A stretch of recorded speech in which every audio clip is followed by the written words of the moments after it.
Hi everyone, welcome back into the studio. Well, today I'm going to be, I know I've been promising you the wolf, and you can see him back there. That's the one I'm going to do with the mountain range back behind. I'm going to do it as a 16 by 20. But I also wanted to get this other snowy western out of the way too that I wanted to paint with you while it's still a little bit of winter time. And so it's a 14 by 18. It should take us no more than maybe 2 quick videos, and then we'll get right into the wolf as well. But I purchased this particular photo on Adobe Stock, and then I took another landscape photo that I had here, and I imposed him on this. I wanted the horse work. I love the feeling of this horse working through the snow here, this chestnut horse working through the snow. I'm going to change his, maybe I'll leave the shirt, but maybe put on a, if I have a lot of blue or here spotted blue up into the sky, I like to put him in like a Levi jacket or something like that. So I'll look at maybe doing that towards him. But the board that I have here, this is my drawing for those of you that are members of the channel. Remind me, sometimes you have to remind me, I'll put the drawing, a downloadable part of my drawing down so that you can have an exact thing of the drawing that I did here of him. And I'll put that into the community page for those of you that are members of the channel here. Okay, so and I did the line here. I'm going to make a sloping this way because he's riding along the edge of a slope hill. I'll put some shadows, get some violets. We'll change it and play with it as it goes, okay? So it is 14 inches this way, 18 inches this way. I gave it 2 coats of the acrylic canvas prep medium because I wanted it a little smooth in here as I go to work some of the details on him, okay? And so we're going to have some fun. Start from the back to the front. I'm going to be using my knife and some brush and some big brushes and stuff and make a nice casual winter scene, and then we'll build it. Okay, so let's go. So my colors, this is my standard colors that I have that I usually work from. The 10 colors here, and then I have out a little bit of open medium, which you've seen me use before, and a little cap of extender. So let's go in. So first I'm going to start right back up here with the sky. And we want to make kind of a blue-violet color of the sky. So Phthalo Blue is a blue-green. So let's add some violet to this. And see that this might be a little too purple, but it's easy to fix. Let's just check it out here because we want to go up to, value-wise, maybe an 8 or so. That's kind of a pretty color, that is. But maybe just a touch more blue-green here. And I like it kind of mottled, so I might leave that mottled as well here. And we'll just clean my knife here and pull that rest of that blue off of there so it won't get in the way of the snow for a while. And that's kind of a real pretty color there. You look at that. It's a little bit more violet than what I have on that one there. So we might wipe this off, and we might just make a little bit more of a light blue violet. Usually it gets a light blue green. Usually it gets a little green, a little yellowish green or so color up along the horizon line. That happens, with the moisture and water vapor and stuff. And so it's, and then it gets more violet as it gets deeper and higher into the sky. So that's a good place to start right there. Let's do that. I'm going to take some extender and a big 2-inch brush here. We'll take this lighter blue, and I'm just going to put it on right across and right through that lower part of the hill, that back part of the hill here. Then we'll grab some of this beautiful blue violet right up here and use short choppy Exmos. Just try not to overmix it. We want, into the winter skies, they get a lot of atmospherics, a lot of misty, cloudy kind of stuff, and so it's nice to have that. I'm going to wipe some of that blue violet off my brush here and go back to this lighter, maybe a little lighter, into this blue-green here. And see, I like that to mist up into it. Now we're going to do some clouds here too. So And that extender makes it thin because I'm going to do some clouds. You know, when I do clouds, those of you that watch and paint along with me on the channel here, when I do those clouds, I like the sky to be a little bit thin here. And then my clouds go in slightly thicker, right? So let's set this brush. We'll just poke a little extender in it. This will keep it wet for quite a long time. So I'll have that to soften some of my sky here in just a little bit. I'm going to go to a 3/4 inch brush, and let's take some of my white down here. We'll take a bit of our blue violet and a touch of the burnt sienna. This will make a gray, a beautiful kind of gray, which is what I want to start some of the base of the clouds. Now there's a real nice one right out over there. So kind of a gray, and I'll let this be kind of misty here, right up here. And I'll go right, I'm planning that hill and trees to come right here. So I'm not painting around any of those trees. I'm just adding some of the, and you can hardly see it. And that's kind of what I want right now. Real soft. Here's a little bit more right up in here. And some of this right in here. We'll probably negative paint. You've heard me use that term before, negative paint some of the blues back up in there. And what I mean by that is I'll take some blue. Let's even take a touch brighter here, blue, right in here like this. And I'll touch it through in some of this to go up against the gray color here. So I get some, I want some, you know, I love the changing of those colors there. And some of that blue violet, or excuse me, blue green of that sky gets quite bright. So you can come back in and spot some brighter little colors every once in a while. And that really looks good. Let's put some right back up in here, going right up and through there. And drag that right through and get that misty look. But see, you get this colors traveling through there. And a little bit more maybe of the darker violet up at the top. That'll look pretty good. Now let's just wipe that brush, and I'll just pick up more white. I'll come over here. We'll thicken up the white. If you add anything, add open medium, which keeps the white thicker. So the white here is thicker. So as I start to develop the clouds, or the look that I want to have to the clouds stay thicker. The light stays thicker and it sticks. And that's what I want. So I do that. Sometimes, and you'll see me in all the different landscapes, I love to put the clouds on with the knife, because the knife is a little bit more, what we want to say is a little bit more casual to it, expressions. Now, sometimes I'll feel this, and I'll feel, yeah, that's nice, but it's a little bit thin, right? It's just a little bit thin. So you take, and it's all an artist feel. It's all what you feel as the artist, right? But you have this medium here. This is the thickening agent, and I'm just going to put a little bit right out over here, just not to forget where it is. Mix this up a little bit. It's separated just a bit here.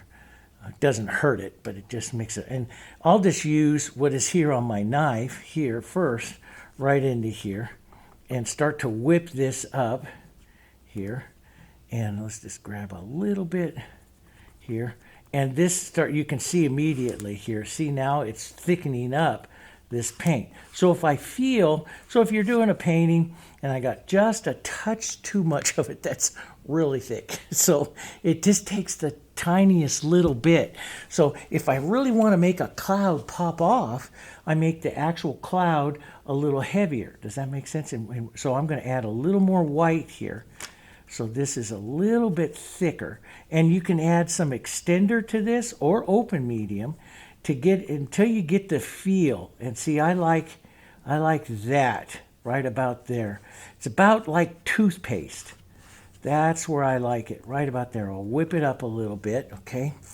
We'll pull some of that extra off. We'll take some of that, and this is what I like to push, and see how it sticks really easy right up there, see? It sticks, and I can push this around like this, and I can make wispies and gradual little transparent edges and stuff like that, you know, to that cloud. And, you know, it's all what you want to do here. So I'll put on a little more right in here. Burnish this along. This is what I call burnishing it around, right? And so I have light coming this way through the painting. So I'll go heavier light up on this side of the cloud. A little more light up on that side of the cloud. And let's just whisper some of this through. This is really what I like to do, that thick, and drag it over the sky like that, so I get these real wispy. And then I can wipe my knife, push it flat. Sometimes I'll push my finger on it, and I'll use this to do what I call burnish that into the other color that's there to make the higher, more wispy kind of clouds that we get. But the key to this, guys, is that consistency. And you can use your finger to blur some of that out if you're an acrylic. If you're doing oils, don't touch it. But if you're acrylic, you can play around with it a little bit. If you know your paints are not toxic, guys. And we all paint with different things. These are the heritage that I love. So I love that there. And let's put a bit of that right up over here, heavier, and we'll build a little bigger one right up here. But you can see how thick that is, and it just, when I have it thicker, it slides over the surface like that, and I get these beautiful looks. And sometimes I'll leave it like that, and sometimes I'll take my softer brush like this with just a little bit of the sky and pull through that and start to slowly soften that look out if I like that kind of broken, intermittent look to the sky there. See, I like that. I'm going to push just maybe thin this just a bit more. I'll add a little more paint, maybe a bit of the extender here. Thin this so it slides a little bit more. And see, when it slides a little bit more, I get more of a solid look to the cloud. And I don't get that scattered fracturing of the cloud. It takes practice to learn the feel of the paints as they're going onto the surface. You know, it takes practice. You got to go paint yourself 100 clouds until you get some of the feel. You're feeling it over the surface, how it's dragging over the surface. And let's just drag some of this a little bit right in here. Just little light edges of it and stuff. That's just kind of a pretty little sky back there, isn't it? And it's so much fun, but it's all based on the consistency of your paint. So the extender goes down with the thin blues. That gives you something to work into. And then I'll put down a little bit thicker grays, and then I'll thicken up sometimes even my white. Now I'm going to do this thickening up of the white because this is really what your snow is going to be. I like that skipping of the snow that gives the highs and lows and little wind drifts and stuff like that. You know, so there's a lot of real fun things that you can do. Now, let's move on down. Okay, we're gonna move on down to the next part here of putting in some of the trees and stuff like that. And I want to use I was looking for it, turn the wrong way here. I'm going to rinse out just a little bit. I don't have to have it super clean, of my 3/4 inch blue. And I'll look, now these trees are really, really dark. And so I'm going to leave in some more sky holes into them. I'm going to take some of my burnt sienna and my green here, and maybe a touch of the blue, maybe a lighter blue, maybe even some of the sky color here. Burnt sienna, some of these in here. I'm going to start them out kind of lighter, and I'm going to just come in here. That hill is going to come right into here. So I'm going to push these trees right up and around like this, and rotate my brush a little bit, get some highs and lows of those trees here, and change your brush, change how you're holding your brush. This swoops down right like this and comes back up right up over here. This is just the beginning. I'm going to use multiple tools and do this all different kinds of ways here. You can make all kinds of trees, but these are your back trees. And so I want to change the color up. Now I'm going to make a little bit darker, just a little bit more blue, a little bit more solid paint down along the front edge of this. And sometimes I touch like this and lift up, right? Get some of that other color. Now I also, and I'm just showing you all kinds of ways here, I also like to just pick this up with the knife and push up and down with the knife and get this, the more casual, like the cloud, it doesn't leave, see the brush marks that are there like that? When you push with the knife, a very loaded knife, you don't get that. You get a different kind of look. And what I like to do is add the variations of those looks. All kinds of variations. Let's put a little more darker color right out through here. Pull down sometimes right where we're going to be pulling that ridge of snow line and stuff. You can, dry your brush like this. You can use, let me show you all different kinds of ways, right? I can use this old stiff brush that has lots of paint in it, and I can pull up to fracture the edges of some of those trees to make them look more, like they get to the tops, wispy edges of those trees. I can pull down through here to give them some verticals and stuff. Sometimes that'll remove some of the paint, but you can always go back and add that back in, like I like to. I'm just going to go add a little more burnt sienna and green and a little bit of blue. Work that edge. Sometimes I'll pull across like this and lift up, so I get some different colors to it, right? And put some of it on with the knife and pull up with the brush here, so I get some of those different colors there, right? See, that's looking, and see how mottled it is on my palette. I don't want to mix it up to, I'm putting on one color. I want this variation of colors that you see there. So the knife, I love the combination anymore. I used to always be just a solid brush painter, and I wanted to learn the knife more. And so I started painting more and more with the knife. And there's certain ways of angling it, now I'm holding it very flat, so I deposit the color. And if I feel like I'm digging it, I just lighten the pressure. But that's what I want. See that variation of color and tone there? Let's lift some of this up a bit so we get some of that variation going up here. That's what I want, that variation of that tree line all along there. And it could go a little darker up along the front of the snow. I could have just a little more, this darker color, especially right in there. And some other little marks and stuff.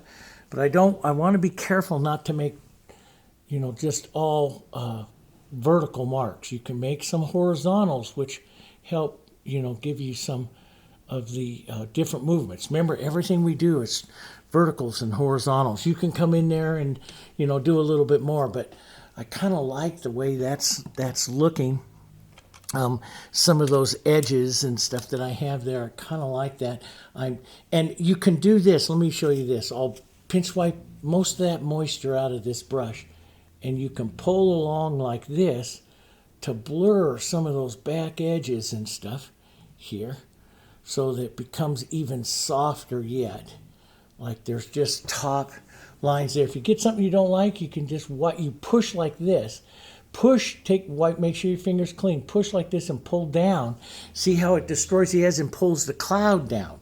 And that looks really good as well sometimes. It's a different type of look. So pull down, sometimes pull across to give a different look, and pull down.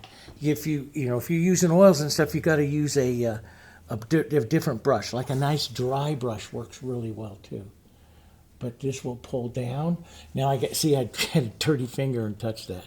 It's okay, and we can take that right out. But I'll just soften some of this, pull that down just a bit.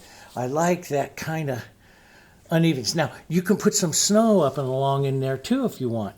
But what I'm going to do is, first I'm going to do is take a brush here. Okay, I'm going to pull the snow line back again. I'm going to take a brush with just a little bit of water so it cuts through this and kind of draw my snowbank back up in there again. And I want to leave a little bit of that right back through there. See how it just kind of cuts through? And I can take the damp edge of my towel and just take some of that dark out. But I want to pull up and down just a bit because I don't want a perfect line. So I'm just going to blur that just a bit there. Like that edge. And now we will come back. I'm going to pick up some white right with this snow, this gray, a little bit of the dirty, maybe a bit of the tree color here, some of the blues that I used here, and some extender here, right in here like this. I've mixed it up kind of well. I don't want to do it that well. But let's come back in here and kind of put in the edge and go undulate it. In other words, it's not perfect up against the trees here. Undulate that a bit. And pull that down right there, right? Pull it down.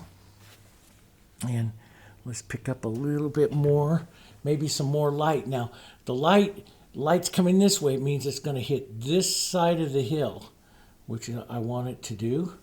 And I'll pull that just a bit. And I softly with my brush, hold my brush pretty flat and soft so I get some highs and lows to the snow. In other words, the brush skips over the surface a bit here. So it'll go heavier white right over here. On this side, this is going to be a little different than what you see on the snow. You got this light that's coming this way because the light is coming this way and hitting to the back side of this back here, casting some of the shadow. So, but I'm going to follow him in light side, shadow side. So light side, shadow side. That's why I'm doing. So over here, I will add a bit of my blues. Let's just add a bit of the blue, grays, and violets right over here. A little more violet here. Get a nice violet. Let's thin that out. It's a nice cooler color. We'll add some white to that, right? And that'll come up over here onto the cooler side here. Right up in here, tap up maybe a little bit right here if we're going to make like a little snow ridge or something like that, right there. Pull that down. So I don't copy the photo. I use it as an idea. It's like, okay, that's a good idea, but I want to do this. That's how I paint. I'm going to put a little lighter, a little warmer hit right up through here.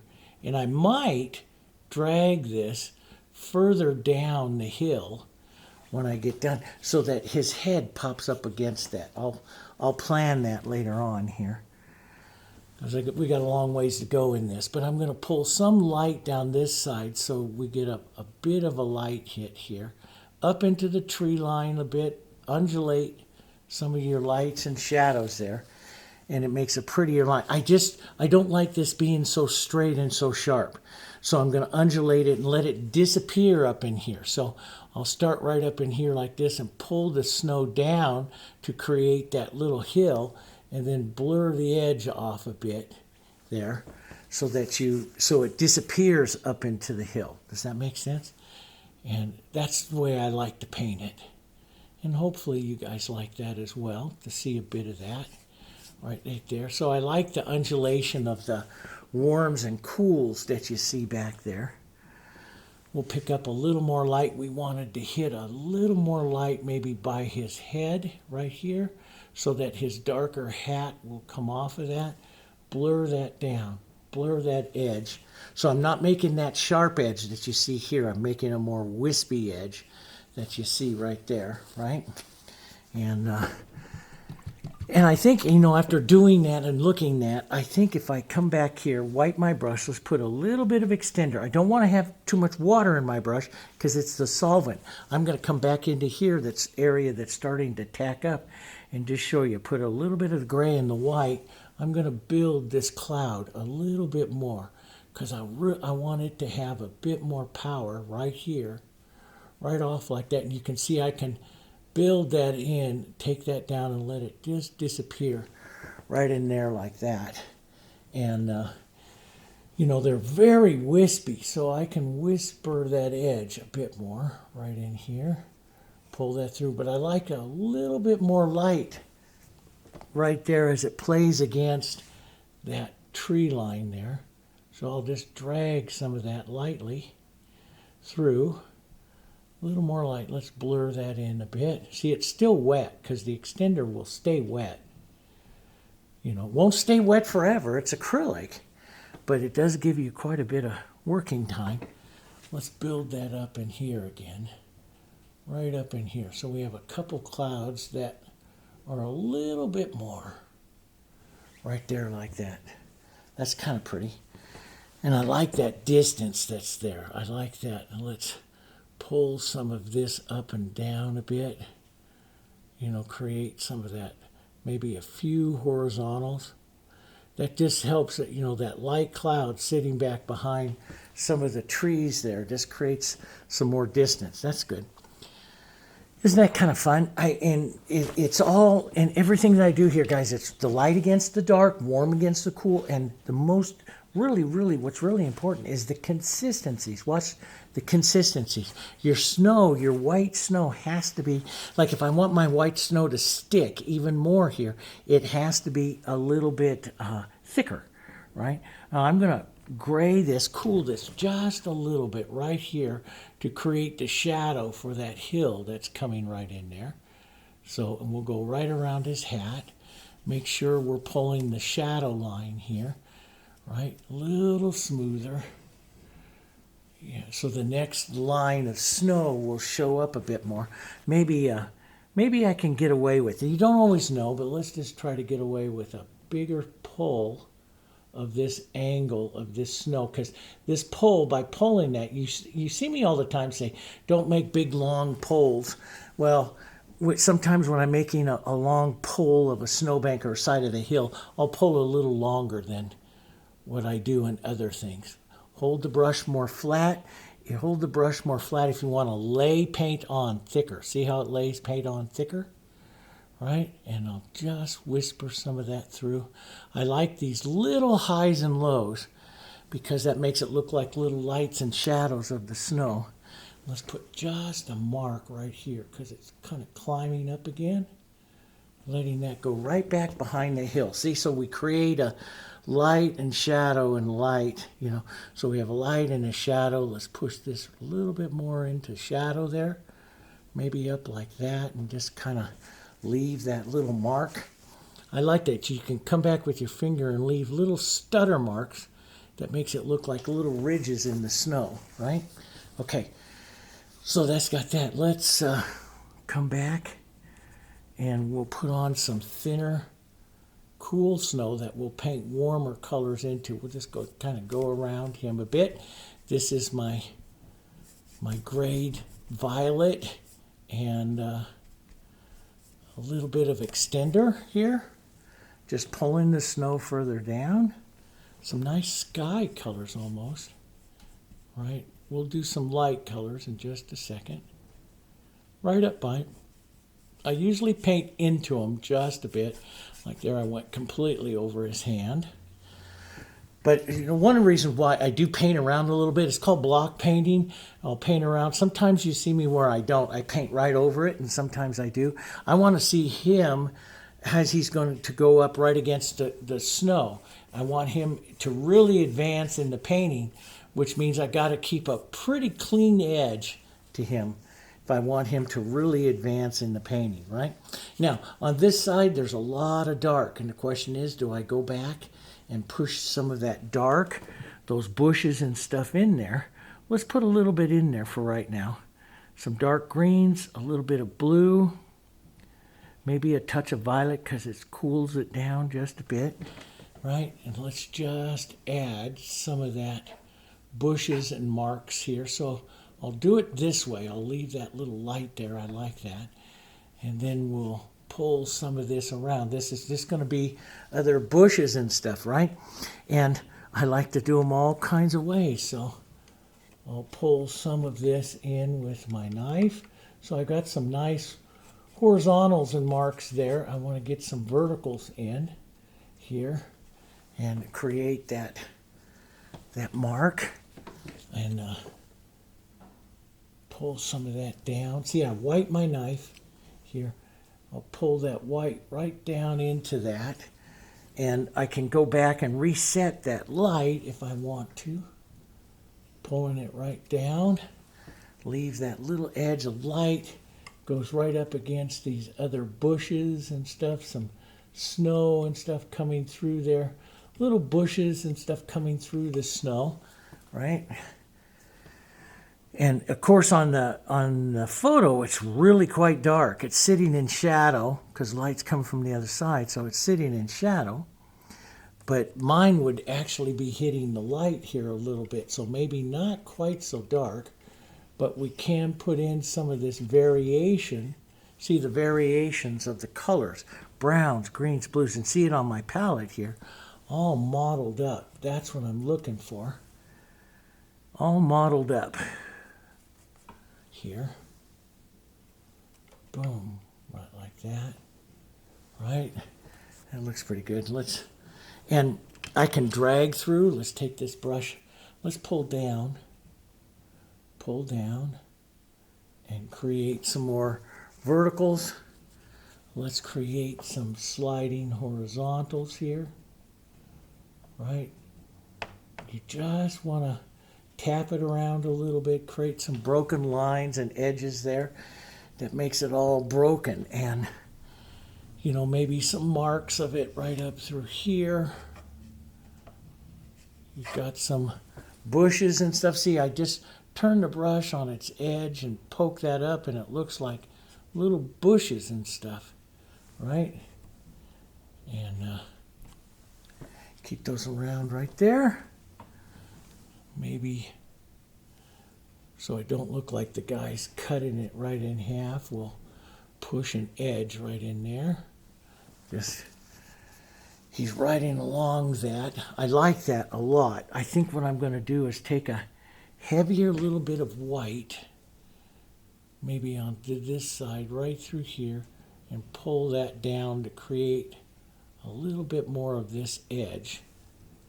Blur that in, right? That.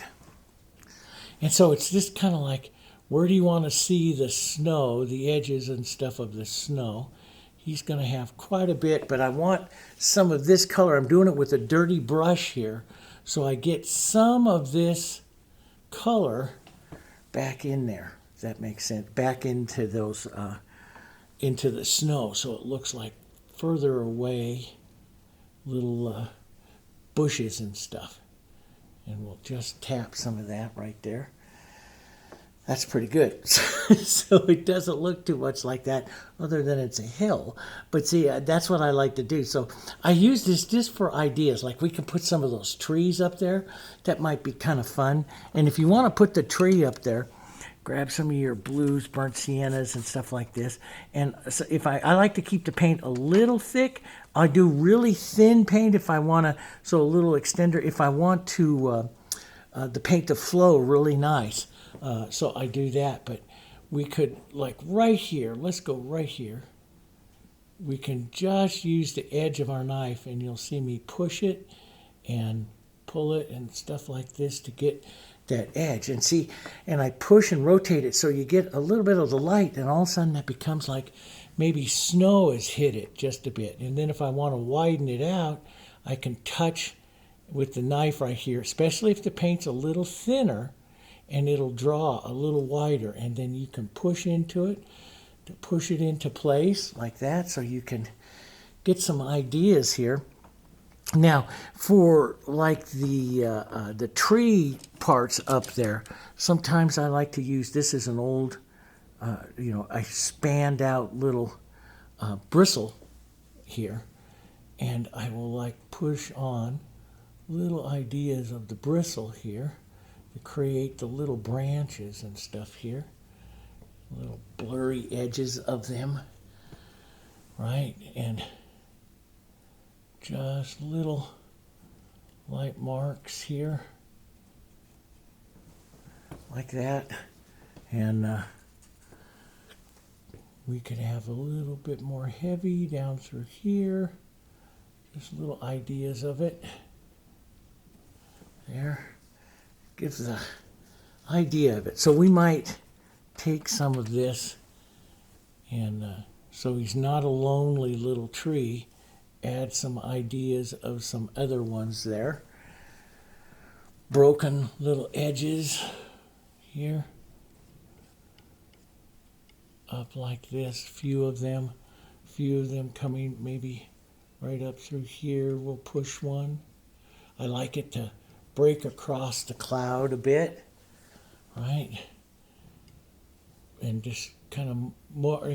So if you thin it out, you ever, I think about this, the old quill pens we used to use, dip it in the ink, but they were metal, and you can just thin it out and just kind of draw and drag. And sometimes it takes you 2 or 3 drags to get it the way you want it, but that you don't want to make it a solid line. You want some of these broken lines, if that makes sense. Okay, you want some of these nice broken lines. And then we'll use our little bristle to widen out some of the look here. Some of the wider parts and other parts of the tree there, right?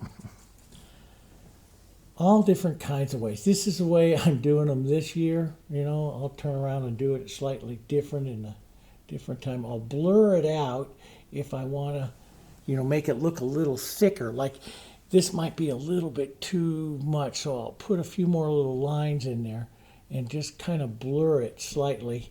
You still get a feeling of it, but it's like a whole bunch of little ones sticking together, like what you see, kind of like the little blurry edge in there. Lots of different ways so you just take it and blurry that out. And let's just say, okay, whoa, I didn't like that. I want to leave a little cleaner than that. Then take a small brush, this one right here with a little bit of water in it, and real light pressure, and you can take it out, see? Real light, because water is your solvent. So real light pressure, I'll take it back off that cloud, see? Where I don't like it quite like that. Maybe blur that edge just a bit here. So you can work on getting more precise and perfect little trees and all kinds of stuff in there. All right? It's really kind of fun. I'll just blurry this up a bit, add a few little stuff. These are little bushes and stuff here. Let's just drop some of that in. And maybe an edge of a little heavier here. Tap and move that around. Make sure you get some different colors in there. So maybe even a little yellow burnt sienna. That's just a little different. Get a touch of the warmth in there so it looks different, right? Breaks up that color. You just don't want solid colors in there, okay? So, yeah, that looks pretty good. Let me take maybe a little bit of that burnt sienna and some of this dark right in here on this tree and finish this trunk right down into here. Leave a little bit of snow there. See, you can scratch through, and that scratch through gives you a, like I did right up through here. Scratching through lets you see the trunk a little bit more. Or you can lay it on and rotate it out a bit here to make the tree light and dark of the tree. That's where you're going to get interest. Maybe a thinner line right there, right? Maybe a little bit of light. You can physically push in some snow as well. Just pull it across and push some of that in if you want, just like that. But that's pretty good. I think that's little wide right here, so I'll take my brush with just a bit of water and push it back into position. Maybe just lightly pull the angle of that snow, and that stops it right back there. So I've got the impression of the tree. So you can add a lot more. I'm probably going to add that other larger tree right in here. Let's get rid of that mark right there. And yeah, but see, I like that because it's breaking. Then all of a sudden that one's right out there like that. That's the casual nature of the Impressionism that I really like, okay? Now let's keep going down. Keep moving forward here. I'm going to reset that snow up there one more time. Probably several times before I'm done. Reset that snow, watching that, lifting it off before his hat. Here, let's just pull this down. That's the light side of everything. So as it starts to tack, I can put in even some more snow as the paint that I worked on before starts to tack up, and I like to do that. I like to add the different snow and stuff in there, right? All right, so let's pull. Now I want some sloping snow down here by the front, so this is going to be heavier and light, pulling this way. And this is the light side of the snow, right? So I'll push this up. We'll blur that edge just a bit. See how I blur that edge in? Just drag that down, blur that edge. That's really what makes it pretty, is that blurred edge. We'll lighten up, and we might have to do this a couple times like we did up here. Well, we will. We'll lighten that up, right? But I want to give the general feeling like he's chomping along the side of a hill here. So I'll pull this down right like this and pull that to blur that edge there as well. I love the blurry edge. And sometimes I'll come up with a little corner like this and tap that around to make it look like little highs and lows of the snow, little snowbanks, little edges of snow. Especially as I come forward there, I like to do that. So little bits like that, just tap that around. And we'll just pull down here, right? Pull down here, work some of that down. Let's get some more white. I'm going to have to end up putting out more white probably. But we'll pull down here. There we go. A little heavier here. But see, that's what I like, that high and low that we get with the snow. Now you can also do this with your knife. Your knife works really well for this, right? That's pretty good. And if it doesn't stick, if you feel like it just slides too much, what do you need to do to it, guys? What do you need to do? How do we make those clouds stick and get all of that? You make it thicker. Does that make sense? So if you feel like, it's not really working that well, what do I need to do? Make it thicker. Let me take this brush and just come back through here and work through just a bit to soften some of this. See how it softens it out? Wipe your brush each time and just blur it out. I call this the blurring of it, which makes the lost edges back there really, really well.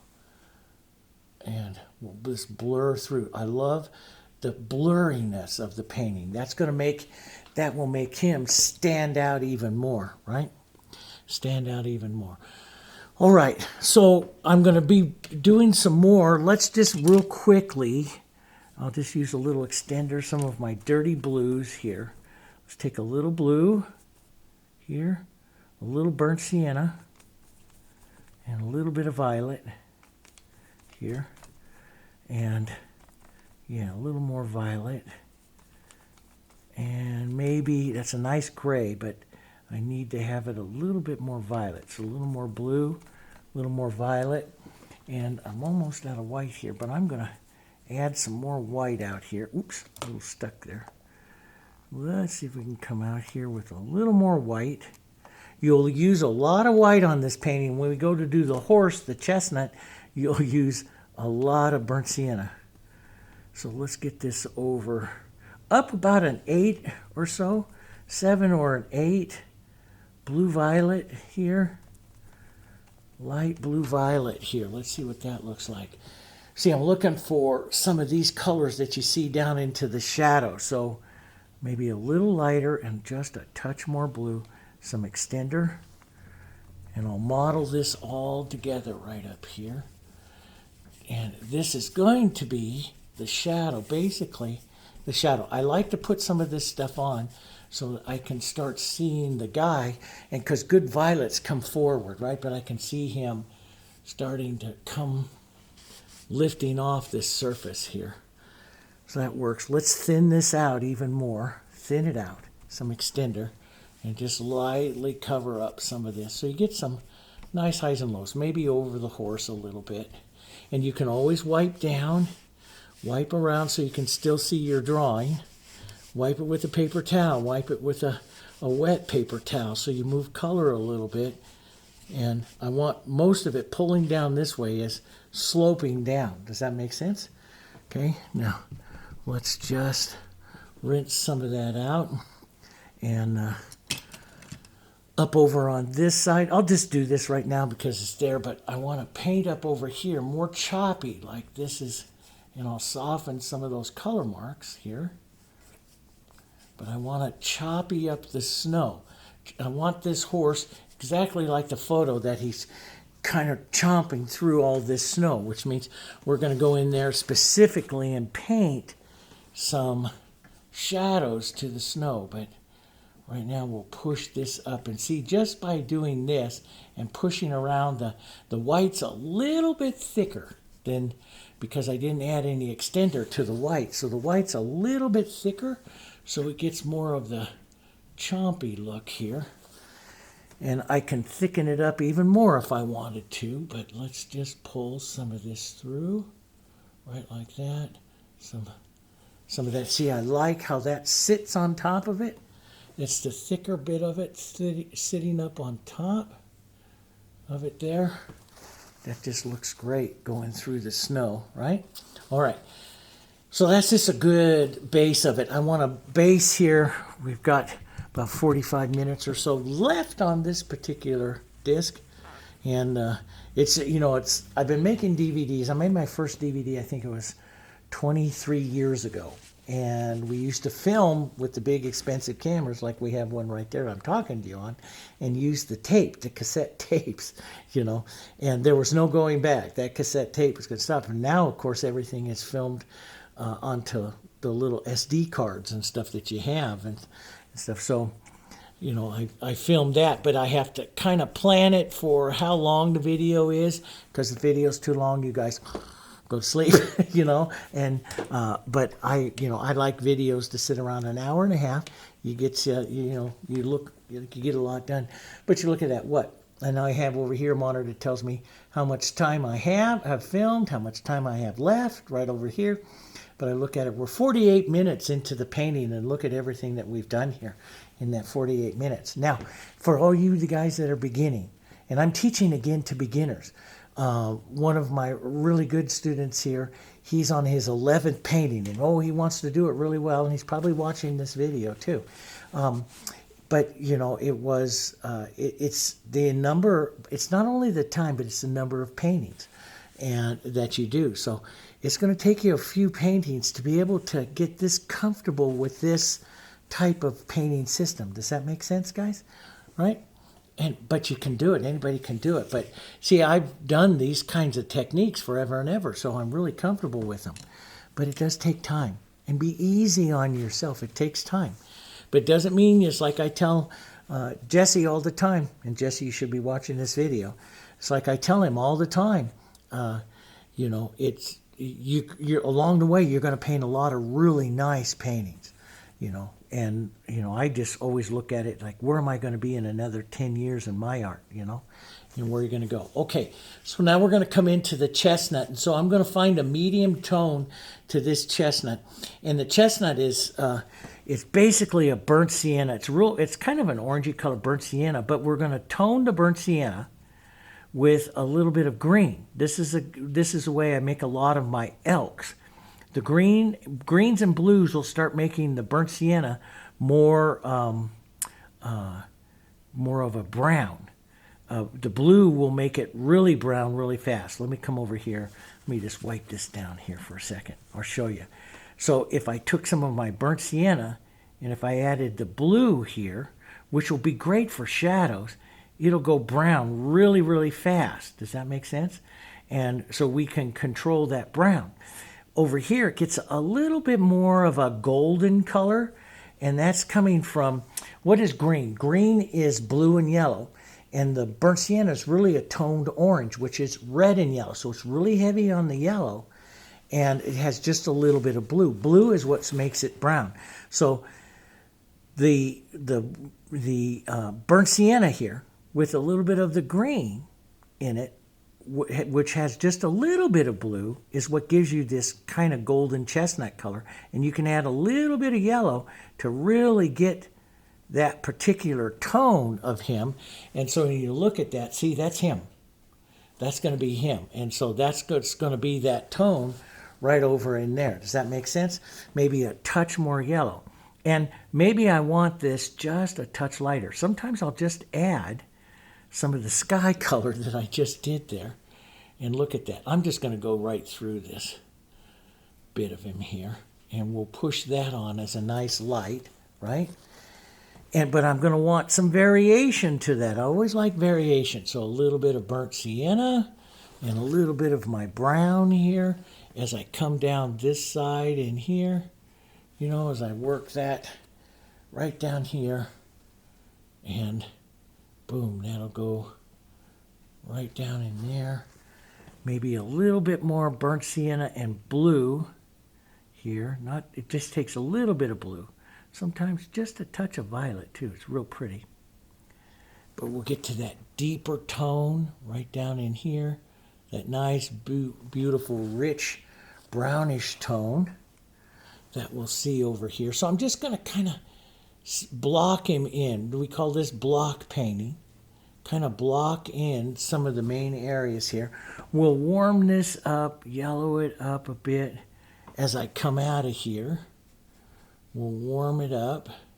And so I'm using just a number 8 flat, Fusion flat, and blocking in some of those warm tones. I want to see how he's going to advance here off of these warmer tones. That's going to be his saddle blanket. Now, normally, like when we painted the Indian and stuff, as I came to the back edge back here, I don't develop a huge edge. because I tend to blur it off just a little bit because he's out of the center of interest a touch. Does that make sense?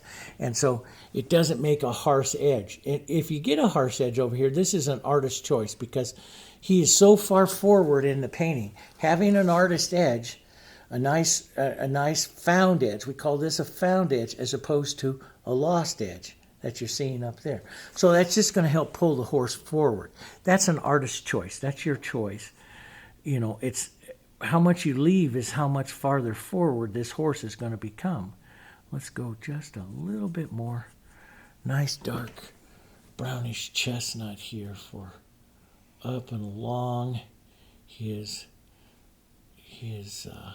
neckline there, right up there.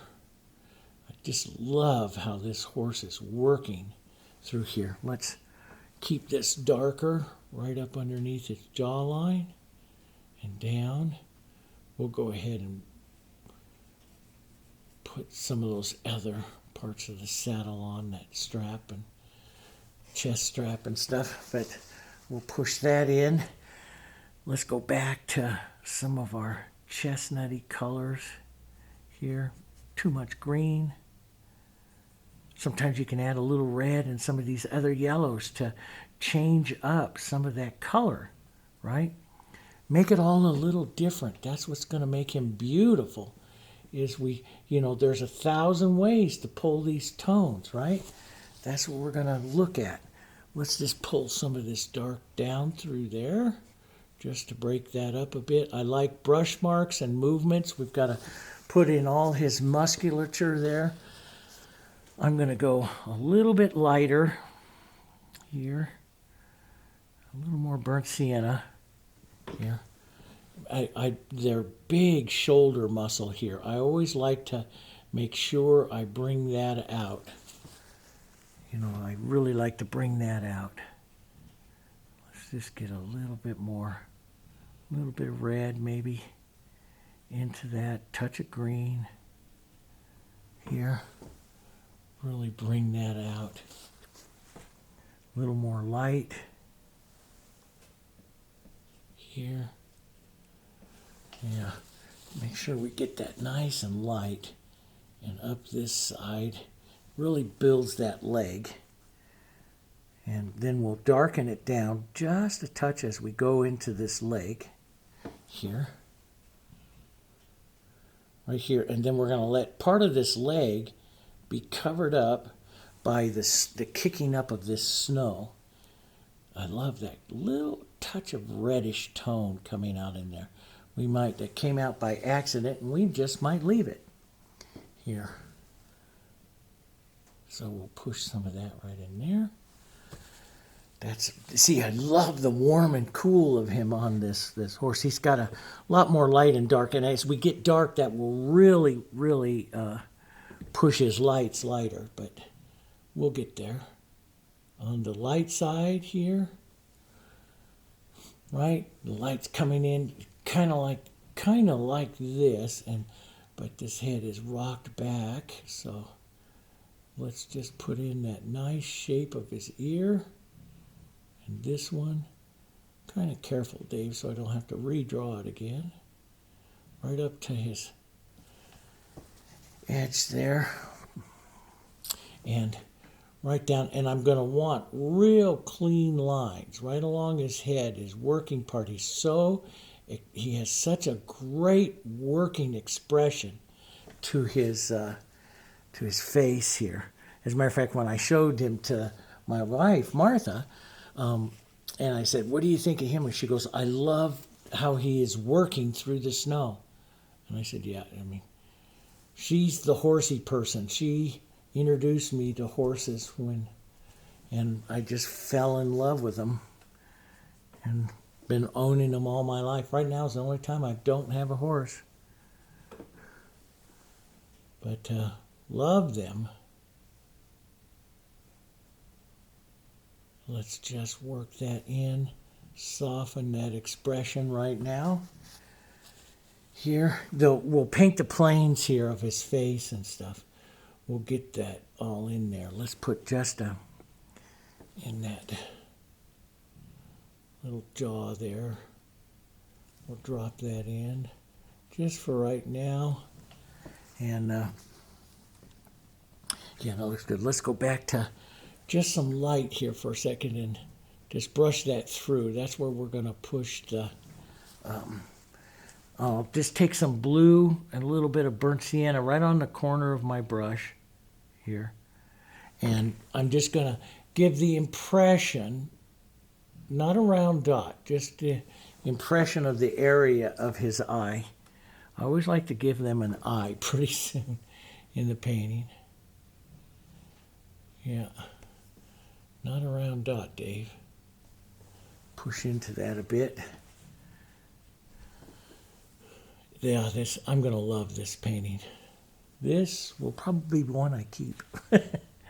I love the snow scenes, and, you know, I used to always be afraid for many years, guys, of painting snow. How do you get all of that snow in there and give it the look of snow?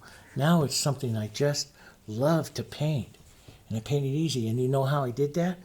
60 snow paintings. That's how you do it.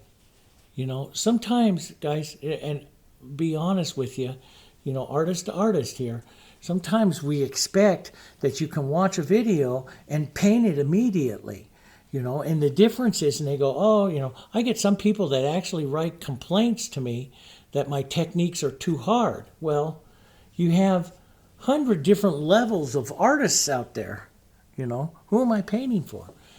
You know, and for years I used to make what I called beginning, intermediate, and advanced lessons. But then everybody's idea of a beginner is different, and everybody's idea of an advanced painter is different. And so I was just like, why am I doing that? And you don't see in portraits and stuff, you don't see, oh, here's a beginning portrait, let's just leave off the nose. No, you don't do that. You know, you start studying and you start struggling and you start working your way through it. Let's put in his other leg here. And so it just takes practice, guys. There's no real quick way other than practice. That's going to be covered some by snow, right? Let's drop some of this darker back through here. And let's put a little more blue, a little bit of violet into this right back here. Here, so it's a little bit of violet. Real dark, cool back here. You can see that darkness and coolness here coming in to there. And we'll work that right into the snow as well, his back leg over there. Little bit of that coolness. Look for other little places to jam some of that in. Let's just get some of that in. And it's carrying color like this and working color that is going to make him build him. But look at how he jumps off. That's what I want. Let's take some of that real dark on the corner of our brush and we'll put in his nostril right there. A little bit of it showing up right there. Too much of it showing up there. So I'm just going to take a little water and cut through that. Right there. There we go. I want a touch of that color up into his eye. Now, I tend to paint the eyes a lot. I really do. That's just the way I like to do it. I've got a little bit of a line in my drawing off right there. I want more of this edge. Here. I might have his forehead out a little too far. So I'll just push it back a bit. Push that in. Boy, I love that little bit of the horse color out into the snow. That looks pretty good. All right, let's go through and then we'll block in some of the other areas. So I'm thinking like I want to pull the blues down into here into his jacket. So that's why I'm thinking about, changing. We might leave a shirt and then put the edge of a jacket. So let's just put in kind of a reddish pinky shirt kind of thing here. We kind of like that. Maybe some of these blues in here.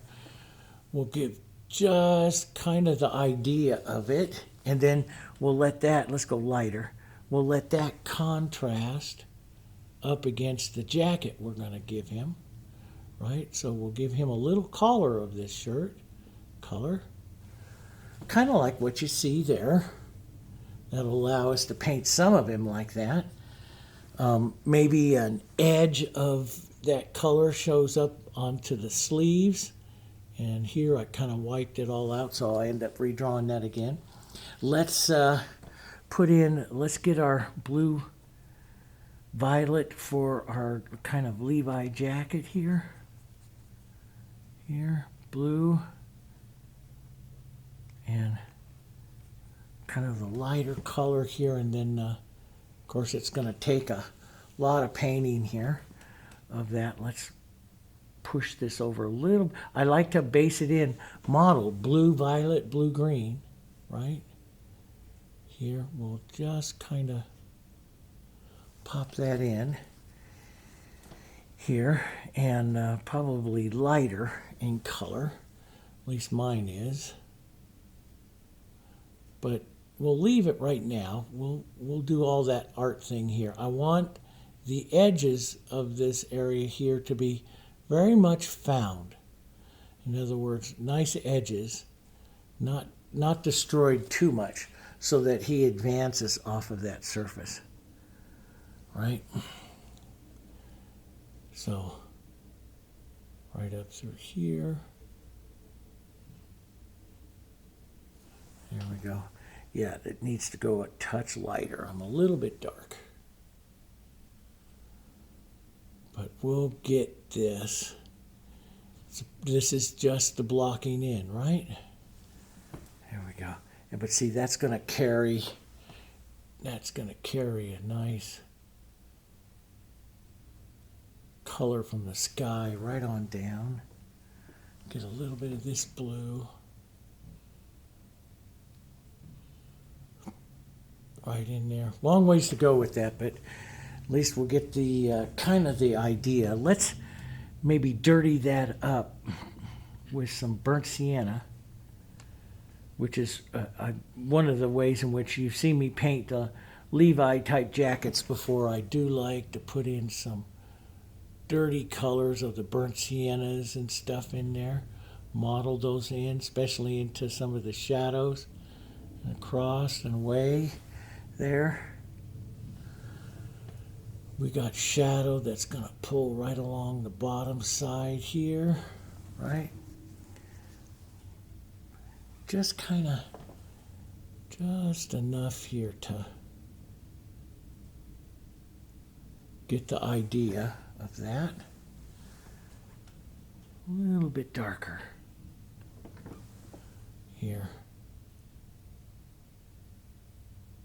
See, I like all these tones.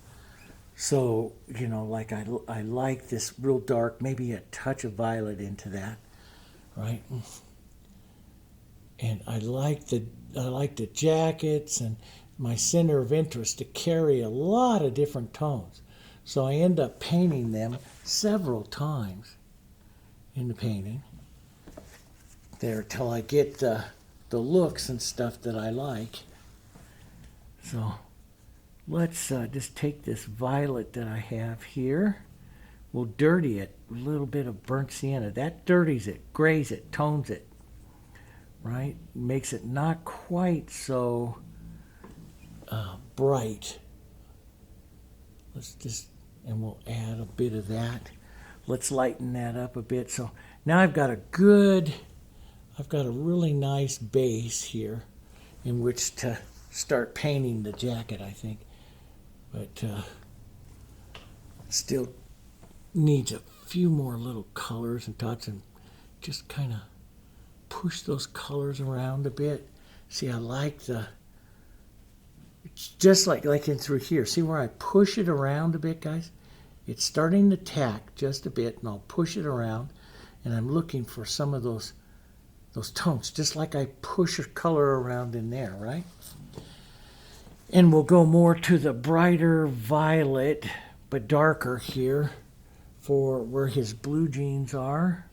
We can see in the photo just an idea of them right here between his chaps. Maybe a little bit right down here on his leg here. There we go. So we'll see just a touch of those. A little bit right before that, and right up here, edge maybe just a bit. That's really a nice color there.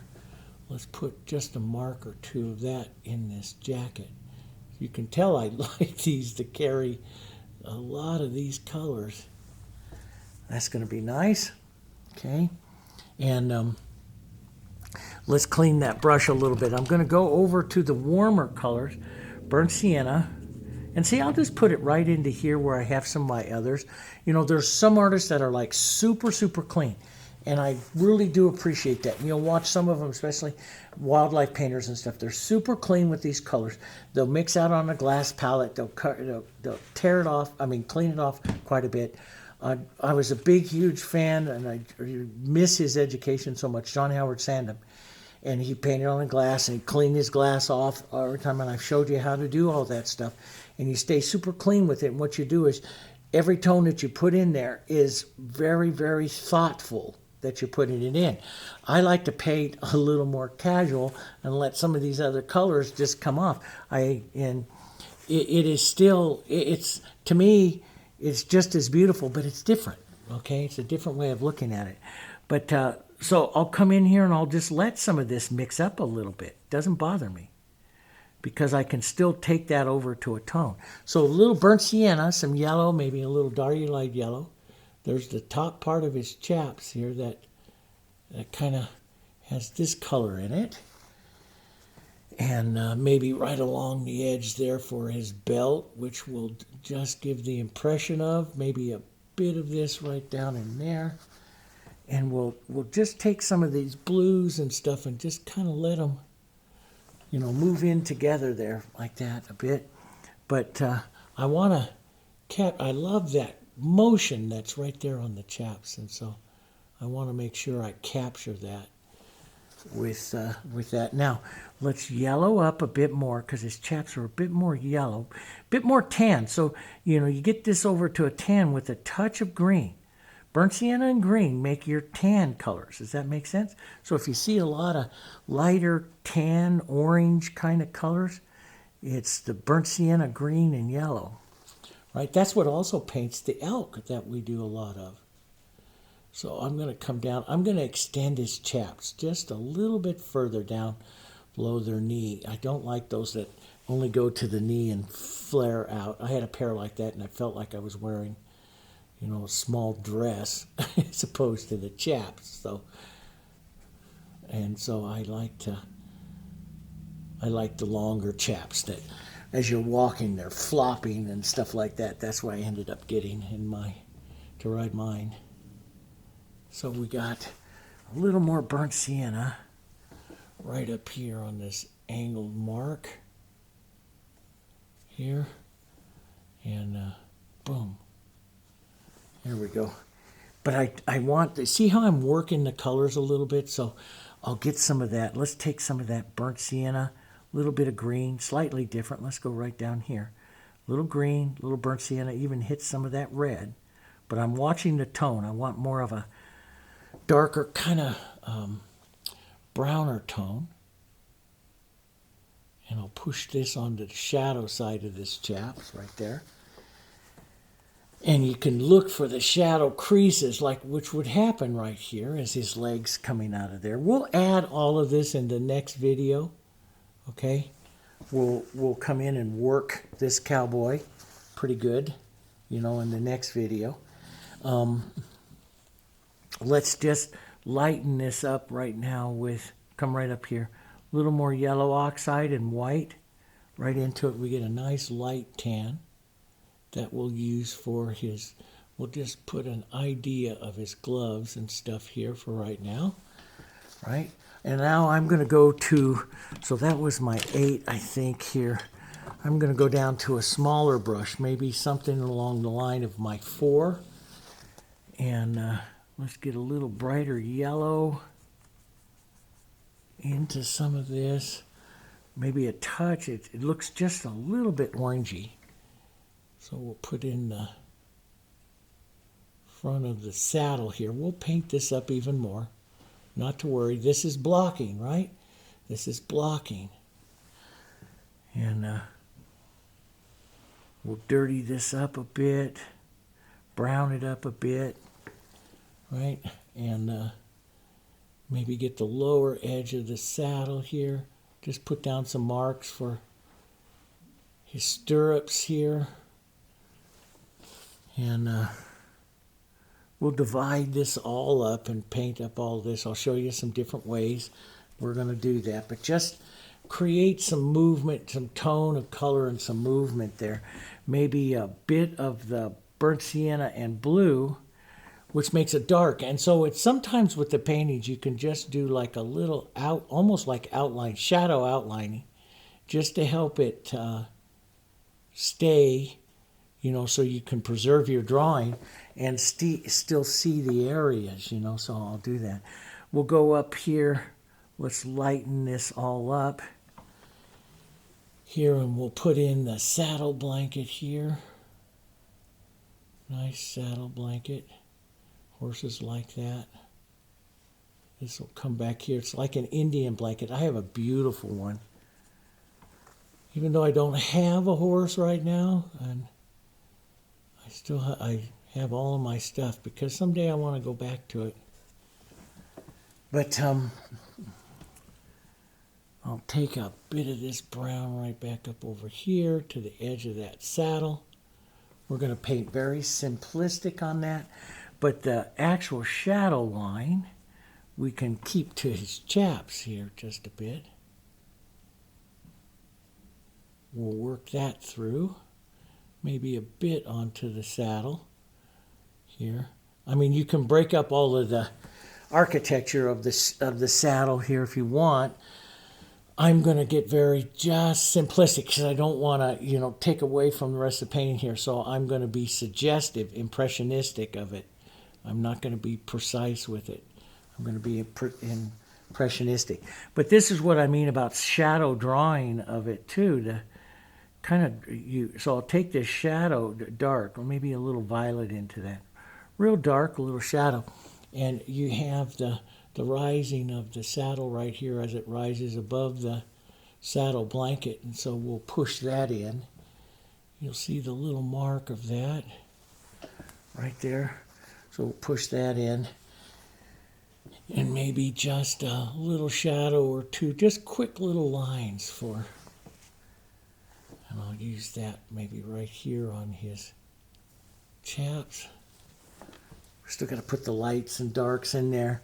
Here's a nice dark, maybe a little red and blue, makes more of a gray here. Nice dark kind of gray. The bottom of his foot, boot here, maybe put that in. I'll just make a lighter little dirty color for the top of his boot. You can do anything you want in there. You can make it alligator skin if you want. Anything you want. I'm going to do it impressionistic. We'll put the stirrups in here and just kind of gray those up a bit. Looks like he's riding on wooden stirrups. I have both wooden and metal on mine. So we'll put a little light color right there. Just the idea of it. Some of that coming up right there. We'll do a lot more detail, but we're not ready for detail yet, right? We're just not there yet. We're a ways away. We've got a lot of tones, different tones to add. Let's just kind of bring some of this together in here, right, with some of that tone. So it gets rid of the holidays. That's the part I don't like, the white parts of the painting there. So that's got that. Now, you know, one of the things that really, you know, when I'm blocking in like that, and one of the things I do like to do is like to look at certain areas, you know, like even on the structure of the horse. Do I have him shadow painted, really, to give his structure? And there's this big V muscle right here on this leg. So I want to go back and make sure that I express that because I know that's going to be there. And this big forward shoulder right here, I know that's going to, that line's going to be there. And, you know, so I start to look to see if I'm going to make, I know that chest comes right down there. So I do want to see that there as well. You know, am I seeing the areas that I need to see right now? And, you know, but not only on the horse, but onto the guy. So I'll look through here. So this front part of here really comes forward, and I'm starting to capture that. I can see that.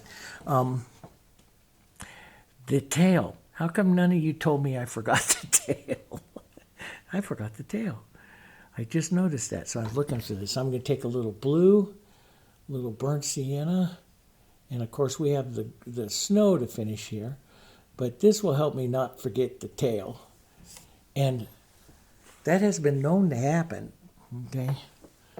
Yeah, there we go. We'll push that in and let some of this we'll get even, we have to do the snow and stuff before we get too wild and crazy with that.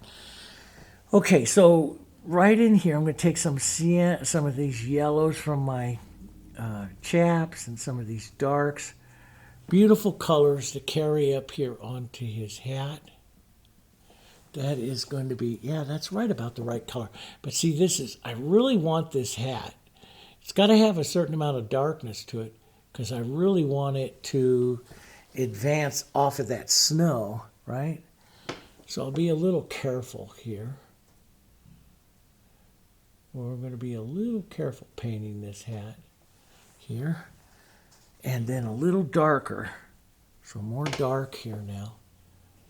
come around his ear and the lower part back here into that part, right?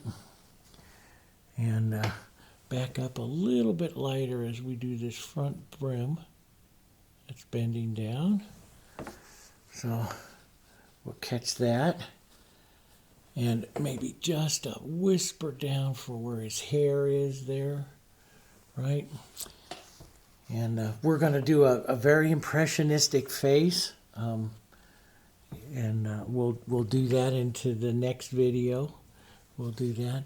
But let's just take some very simple flesh, burnt sienna, a little yellow, and some white, and we'll make a very simplistic flesh color. Maybe a touch of it. Just really pretty with a touch of that sky violet in there.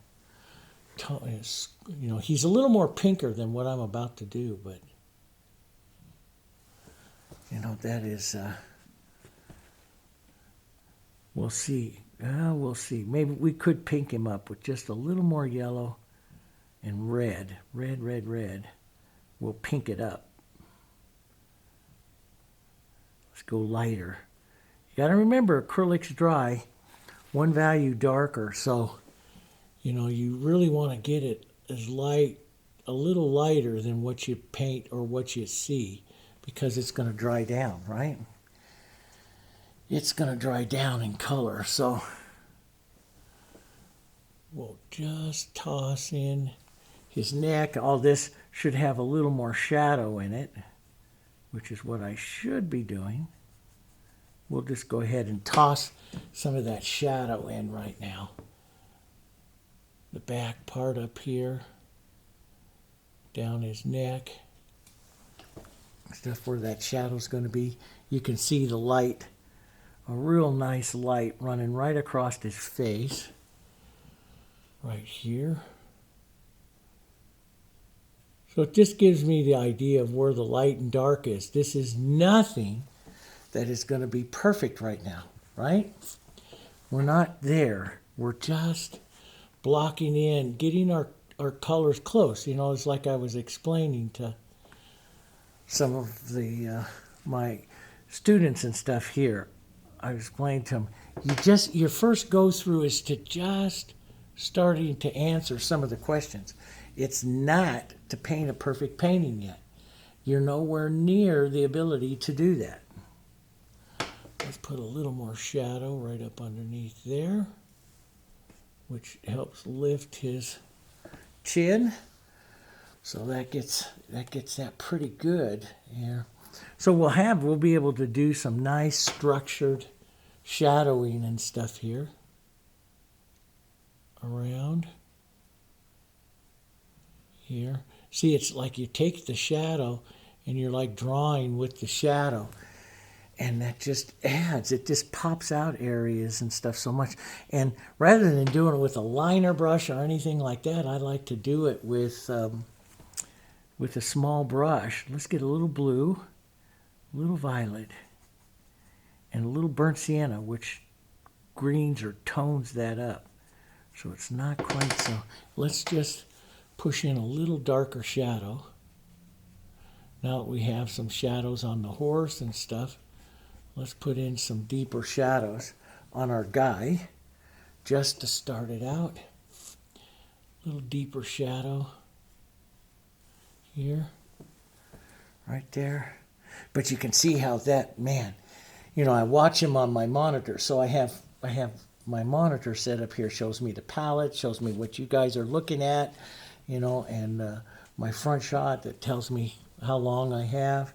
I'm 1 hour 23 minutes into this one, you know, so, but I like to look, because I have the actual camera that's here, this look, you know, and let me just say this, I know some of you will yell at me for, oh, you talk too much, but that's okay.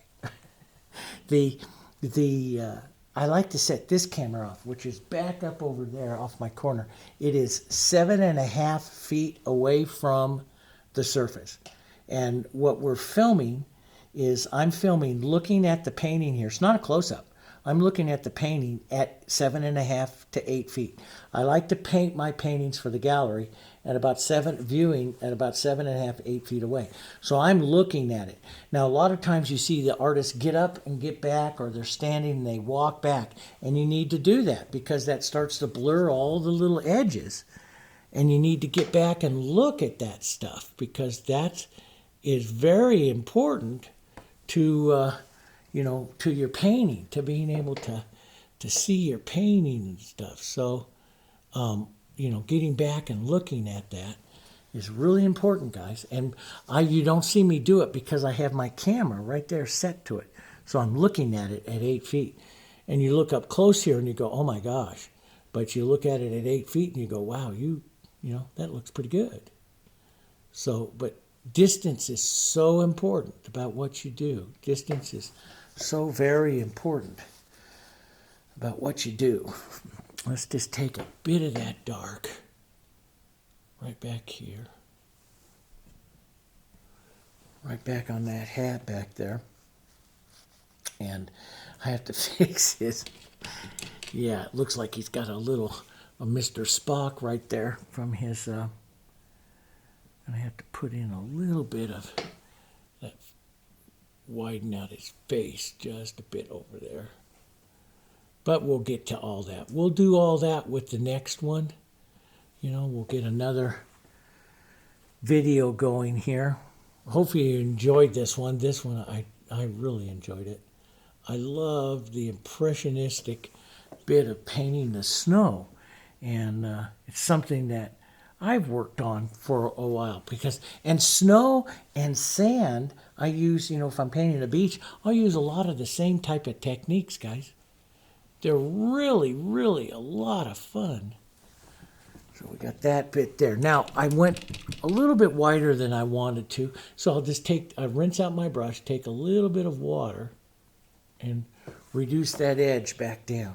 And you can blur the edge slightly if you want to as well. We will have other things that will make him, we're going to push this down. And, of course, you're going to have the reins and all that kind of stuff in there. So that's all going to be the next couple of times we'll work on him. I like all of this. I need to work some more on him. Got just a couple minutes left here, so maybe I'll just take some of this white, a little open medium, keep it thick, and let's work this front like he is. I want to start building this. This is going to take a while to build this massive motion of him working through the snow, right? So it's going to take a while to bring in all of this chunky snow up here and him working through it here. I just want to get some movement. That's all I'm looking for, is the movement here. And let's get a little bit of the blue shadows here, and work some of those in here. And I will blur out some of these edges, some of this stuff together here. We will blur it out. Let's get a little extender. I always like to paint the shadows. You've heard me say this 1,000 times. And those of you that are going to paint with me for the next 15 years still here on the channel, I will keep telling you that. I always like to thin out the shadows. And I thicken up the lights. And that's just what I like to do. And that does follow good painting philosophy. Shadows are thin, lights are thicker. I'm just going to increase that shadow there, a little cast shadow, a little bit more color into some of that. That's going to create some of that. I like some of that just pulling through like that. So we're going to just quickly kind of sketch this in. He's going to be fun. I love this painting already, how he's coming. In step one, if you notice that, and if you look at my Westerns, if you go back to look at my Westerns like 2 or 3 years ago, I don't get anywhere near this on the first painting, on the first go-through. it's something that I've been working on, and you know, you've seen the studio here, or filming. I filmed about half of the amount of westerns that I've painted, but I'm getting better at it. I'm getting better at it, and I keep promising my students I'm going to drag you right along with me as we paint this. So here I'm looking at this shadowing shelf that's right here, because light is coming down like this, so it's shadow. And I just want to create just a beginning, because I don't know exactly what I'm going to be doing all this next time, except for painting that horse right away. But, you know, all of this, I just want to, while I capture some of this real quick little movement that's right there. So I'll put in